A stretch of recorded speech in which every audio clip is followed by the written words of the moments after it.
সার্থক হবে যখন একটি মাদ্রাসা হবে। এই রিসেপশনে যদি আজকে আমরা তলিবুল ইলমদেরকে দেখতে পেতাম কতই না ভালো হতো। এই জন্য সবাই যাই বলুক না কেন, আমি আপনাদেরকে প্রতিশ্রুতি দিচ্ছি, আমি শুধু বলছি না, আমি আপনাদেরকে প্রতিশ্রুতি দিয়ে যাচ্ছি, আপনারা উদ্যোগ নেন, ইনশাল্লাহ এই মাদ্রাসার জায়গা আপনারা ব্যবস্থা করেন। এটার প্রথম যদি একটা ইটের প্রয়োজন হয়, একটি সিমেন্টের প্রয়োজন হয় ও কিছু অর্থ যদি প্রয়োজন হয়, আমি আপনাদেরকে কসম করে বলছি এবং ওয়াদা দিচ্ছি, আমি যদি মরেও যাই, আমি বাংলাদেশ ইসলামী ছাত্র সেনা কেন্দ্রীয় পরিষদকে আজকে একটি মেসেজ দিয়ে যাব যেন আপনাদেরকে সহযোগিতা করে ইনশাআল্লাহ। আল্লাহু আকবার, ইয়া রাসূলুল্লাহ, ইয়া গাউসুল আজম দস্তগীর, জিন্দাবাদ জিন্দাবাদ। ইনশাআল্লাহ আমার শাহিন সাহেব রিপোর্টের দামান যেই ধরেছেন পৃথিবীর যে কোনো প্রান্তে আপনি দেখেন, সুন্নিয়তে বিশেষ করে আমরা যারা মুসলমানের মধ্যে আমরা জানি শান্তি সৃষ্টি হচ্ছে আহলে সুন্নাত ওয়াল জামাত।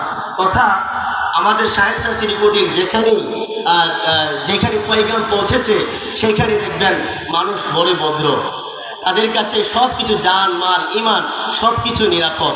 আমি আপনাদেরকে বলে যাচ্ছি ইনশাল্লাহ ইনশাল্লাহ ইনশাল্লাহ, আমি ছোটো মুখে যদিও আমি আপনাদেরকে বলেই ফেলেছি, আমি আবারও বলছি ইনশাল্লাহ ইনশাল্লাহ আপনারা মাদ্রাসা দিবেন, জায়গা আগে ক্রয় করুন।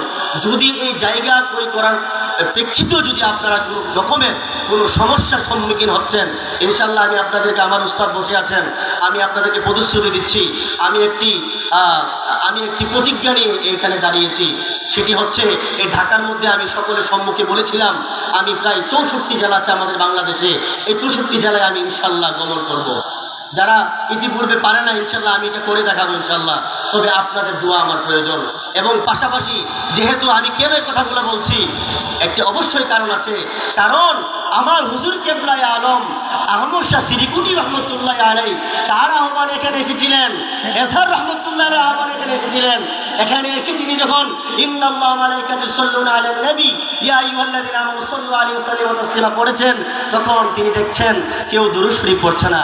উনি খুবই ব্যথিত হয়ে গিয়েছেন। উনি একজন আওলাদে রাসূল, উনি অসম্মান তিনি সহ্য করতে পারেন নাই। উনি, আপনি জানেন, ইতিহাস সাক্ষী দিচ্ছে, উনি একদিন নয় এক সপ্তাহ কারোর সাথে কথা বলে নাই, কারোর সাহস হয় নাই ওনার সাথে কথা বলে।